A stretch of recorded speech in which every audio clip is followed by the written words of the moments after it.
तो हेलो दोस्तों, मैं हूँ राज और आज हम पढ़ेंगे third part of human I in colourful world chapter का। तो हमने पहले दो पार्ट में आई से रिलेटेड पढ़ा है। जैसे हमने जो पार्ट था इस चैप्टर का, उसमें हमने इंट्रोडक्शन पढ़ा। सेकंड पार्ट में हमने आई डिजीजेस पढ़ी, आई की जो टाइप्स ऑफ आई डिजीजेस। तो उसी के बाद हमारा आई का जो टॉपिक है वो पूरा खत्म होता है। अब हम आएंगे refraction and atmospheric refraction topic के ऊपर, जो हमारा एनसीईआरटी बुक में है। तो आज हम लोग कवर करेंगे रिफ्रैक्शन थ्रू द प्रिज्म और dispersion of a white light और Newton experiment and natural spectrum of rainbow. तो चलिए स्टार्ट करते हैं। तो रिफ्लेक्शन थॉट रेनबो का, रिफ्लेक्शन थॉट प्रिज्म का जो टॉपिक है हमारा एनसीईआरटी में, उसमें भाई ये जो डायग्राम है मेन इंपॉर्टेंट है। अगर आपको आएगा तो बहुत ज़्यादा प्रोबेबिलिटी एग्जाम में कि आपको डायग्राम बनाने का है। डेफिनेशन भी आ सकती है, मैं ये नहीं कह रहा डेफिनेशन नहीं आएगी, पर हाईली चांसेस है कि आपको डिस्पर्जन थॉट प्रिज्म का डायग्राम बनाने का है। और अगर आप भाई अगर आपको आता है डेफिनेशन भी लिखनी है और ये दोनों का आता है, तो अगर आप डायग्राम से बना दोगे और आप क्या बोलते हैं आंसर खुद से लिख रहे हो, आपकी थोड़ी ग्रामर मिस्टेक्स हो गई तो चेकर उतना ध्यान नहीं देगा। तो इसके लिए सबसे अच्छे से इसको समझ लेना, इसको अच्छे से याद कर लेना, आप कैसे भी प्रैक्टिस कर करके। तो मैं आपको बताता हूँ। देखो, ये है हमारा प्रिज्म। प्रिज्म क्या होता है? Glass substance, triangle shape glass का होता है। ठीक है। अब भाई देखो, ये हमारा व्हाइट लाइट आई। ठीक है, लाइट किस तरफ ट्रेवल कर रही है? इस तरफ। ठीक है, लाइट आई, प्रिज्म से पास, जैसे प्रिज्म के अंदर एंटर हुई तो बैंड हुई, और बाहर निकलते समय और बैंड हुई। तो ये बैंड क्यों हुई भाई? लाइट का ये, आप सबको, मेरे को जहाँ तक लगता है आपको ये पता होगा कि जब लाइट एक मीडियम से दूसरे मीडियम में ट्रेवल करती है तो वो बैंड होती है। ठीक है। तो भाई जैसे हमारी इन्वायरमेंट से लाइट आ रही थी तो ये हो गया हमारा रेयर मीडियम, प्रिज्म में जा रहे थे हो गया हमारा डेंसर मीडियम। ठीक है, ये आ गया हमारा रेयर मीडियम, ये आ गया हमारा डेंसर मीडियम। तो भाई जैसे ही गई तो बेंड हुई, क्यों?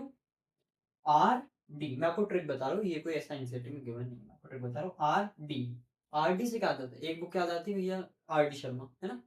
तो भाई आप ये समझ लो कि आर डी शर्मा को नॉर्मल पसंद है, नॉर्मल जा रही है। ठीक है। अब इधर से नॉर्मल जा रही है, ठीक है भाई। अब जैसे ही प्रिज्म से लाइट बाहर जा रही है तो आगे आ गया डी, और ये वापस से रेयर मीडियम आ गया। तो डी आर, डी आर से क्या होता है? भैया कोई डॉक्टर को शॉर्ट फॉर्म में डी आर लिखता है, कोई भी डॉक्टर होता है तो, है ना? तो भाई डॉक्टर को क्या, पेशेंट्स, नॉर्मल पेशेंट पसंद है, उसको कोई डिजीजेस ही नहीं है, कुछ भी नहीं है, तो भाई वो क्या, भाई क्यों आए हो मेरी क्लिनिक पे, मेरे हॉस्पिटल में क्यों आए हो? तो डॉक्टर को नॉर्मल पसंद नहीं है, तो लाइट को नॉर्मल की जगह, नॉर्मल से दूर गई वो, नॉर्मल से दूर गई इधर। तो भाई ये होता है हमारा, कहे तो ये कोई एनसीईआरटी में गिवन नहीं, मैंने भाई ट्रिक मेरे को पता थी तो मैंने बता दी। तो अब देखो, मैंने आपको ये बता दिया कि लाइट आई, अंदर गई, बाहर गई, बहुत ईजी है। फिर हमारे यहाँ पे जो सबसे पहले ये जो हमारी रे आ रही है वो है इंसिडेंस रे, और जो जा रही है वो जो कहलाती है हमारी इमर्जेंट रे। ठीक है। अब मैं आपको बता देता हूँ एंगल डी क्या होता है। एंगल डी होता है हमारा एंगल ऑफ डेविएशन। अब एंगल ऑफ डेविएशन क्या होता है? Angle of deviation lie between incident ray and emergent रे। तो इंसिडेंट रे ये है। अब इंसिडेंट रे भाई, अगर यहाँ पे प्रिज्म नहीं होता तो इंसिडेंट रे सीधी जाती ऐसी। ठीक है। और अगर यहाँ पे प्रिज्म नहीं होता तो ये वाली रे भी हमारी सीधी ऐसी जाती। ठीक है। तो अब इन दोनों के बीच में जो, जहाँ पे दोनों रे टच हुई, वहां पे एक एंगल बना जो कहलाया एंगल ऑफ डेविएशन। ठीक है।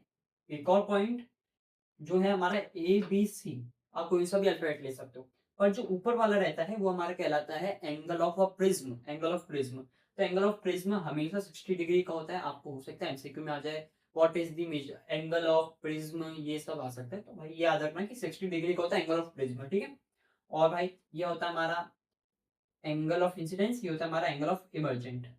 ठीक है, मैंने आपको बता दिया। सबसे ज्यादा मेन है, अगर किसी चीज की पूछेंगे तो बताएंगे एंगल ऑफ डेविएशन कहाँ होता है। तो ये याद रखना, एंगल ऑफ डेविएशन जब बनता है जब दोनों रे, इंसिडेंस रे और इमर्जेंट रे एक जगह टच होती है, वहां पे जो एक एंगल फॉर्म होता है वो ही एंगल ऑफ डेविएशन होता है।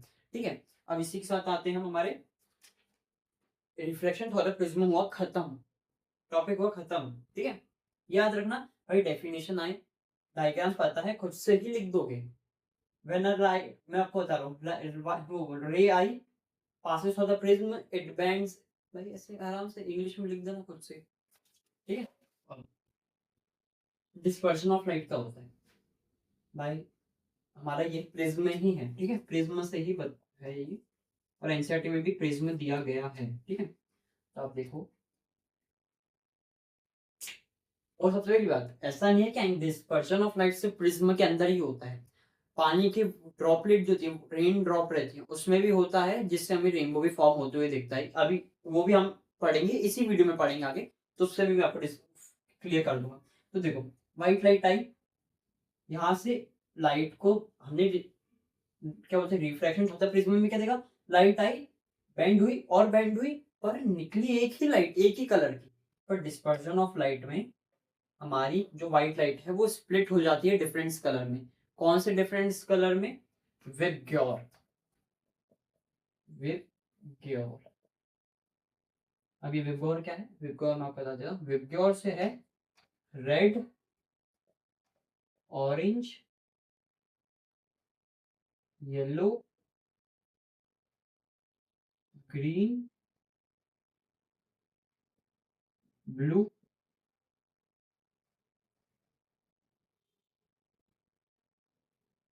Indigo, white. तो अब विबग्योर का ये मत सोच लेना कि भाई सबसे ऊपर डब्ल्यू आ जाए, वो वी आ जाएगा, फिर आई आ जाएगा, वी आ जाएगा। विबग्योर एक वर्ड है, पर इसका रेसिप्रोकल कलर्स होते हैं। सबसे ऊपर आता है हमारा रेड, फिर आता है हमारा ऑरेंज, फिर येलो, ग्रीन, ब्लू, इंडिको, वॉयलेट, ऐसे चलता है, ठीक है। सबसे ऊपर आता है हमारा रेड। आज जैसे कि देखेंगे, कभी रेनबो फॉर्म होगा, कोई फोटो में देख लेना गूगल से निकाल के, आपको सबसे ऊपर रेड कलर ही दिखेगा, रेडिश पैटर्न ही दिखेगा, नीचे ब्लूइश पैटर्न दिखेगा, ठीक है भाई, सबसे ज्यादा। और ये याद रखना, रेड की होती है maximum wavelength,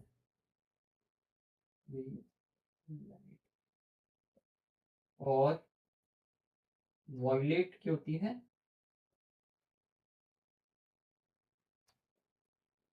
minimum wave length.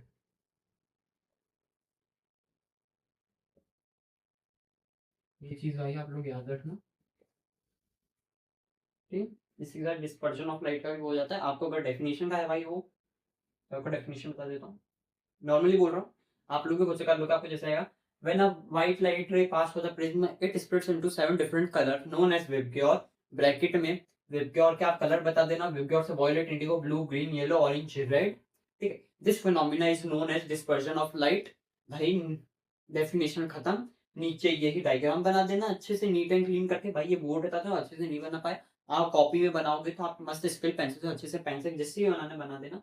In fact मेरा तो, मैंने 10th दी, मेरा कभी मन नहीं करा मैं पेंसिल्स बनाऊं। मैंने एग्जाम में भी, मेरे को, हाँ साइंस पेपर में मेरे को डायग्राम का तो नहीं आया था कोई क्वेश्चन, तो भाई मैंने तो कॉपी में भी, जब भी फेयर कॉपी में भी पेंसिल डायग्राम बनाया था। आपको जिससे बनाना वो बनाना, पर सही बनाना, सही बनाने के ही भाई सबसे ज्यादा वो रहते हैं। आप डेफिनेशन लिख दोगे, ये लिख दोगे, जैसे ही चेक कर पहले आपका डायग्राम देखेगा, डायग्राम सही हुआ, वो डेफिनेशन बहुत ज्यादा कम चांसेस है कि वो अच्छे से पढ़ेगा, वो ऐसे ही ऊपर ऊपर से पढ़ के आपको नंबर दे देगा इसी क्वेश्चन पे। इस चीज के साथ हमारा डिस्पर्जन ऑफ लाइट जो वो टॉपिक है वो खत्म होता है, ठीक है। अब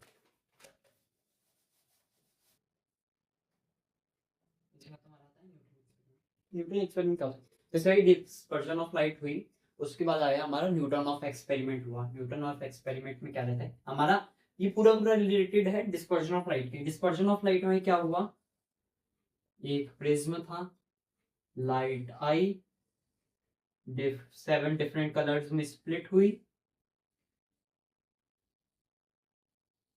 ठीक है, इतना ही था प्रिज्म।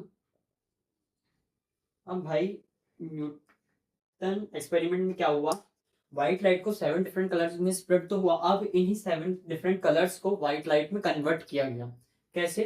नॉर्मली एक उसके आगे प्रिज्म लगा दिया उल्टा, ठीक है, उसके आगे उल्टा एक प्रिज्म लगा दिया। तो जैसे ही ये व्हाइट लाइट यहां से आके पास हुई, ठीक है भाई, हमारा हुआ इनवर्स, ठीक है, हमारे क्या हुआ, इनवर्स हुआ भाई।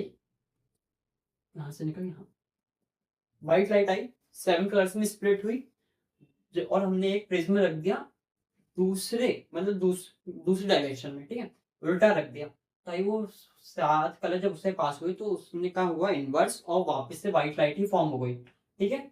बस न्यूटन सबसे ज्यादा पूछा जाता है डिस्पर्शन ऑफ अ लाइट, ठीक है, थोड़ा प्रिज्म। न्यूटन एक्सपेरिमेंट बहुत कम पूछा जाता है, पर पूछा जाए तो भाई बहुत ईजी है।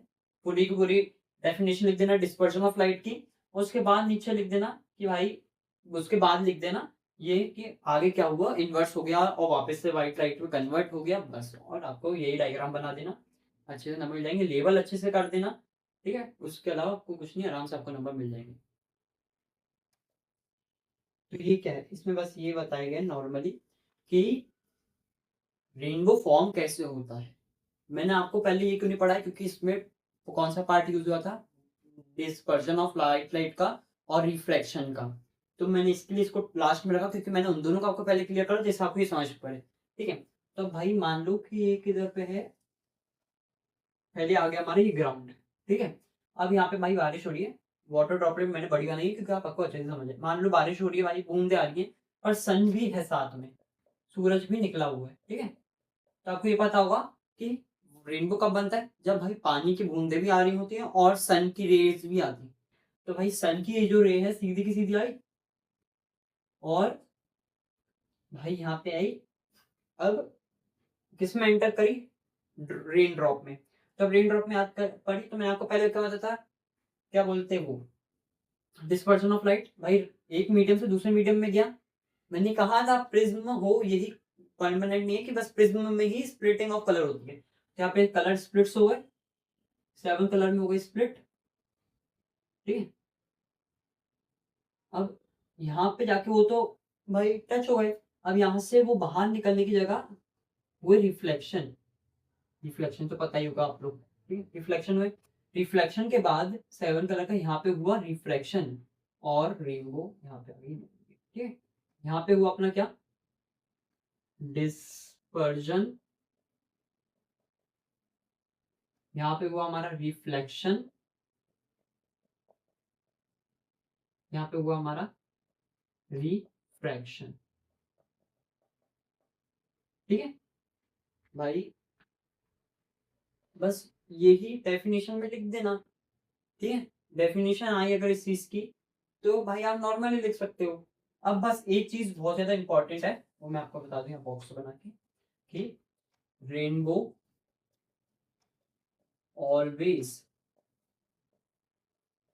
Formed in the opposite direction of सन।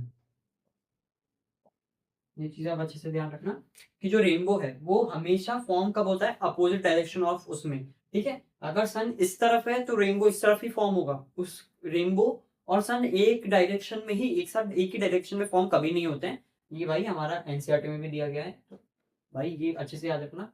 हो सकता है एमसीक्यू एमसीक्यू में कुछ भी आ जाए, क्योंकि सीबीएसई आपको पता ही है अभी 2026 में 10th का पेपर कैसा बनाया था, इसीलिए मेरे को बता दूं, सनलाइट आई, डिस्पर्जन हुआ, रिफ्लेक्शन हुआ, रिफ्रैक्शन हुआ, बात खत्म, ठीक है, बात खत्म। तो इसी के साथ ये वीडियो हमारा आज यहीं पे खत्म होता है। अगर आपकी वीडियो अच्छा लगे तो लाइक करिएगा, कमेंट करिएगा, सब्सक्राइब करिएगा। Thank you.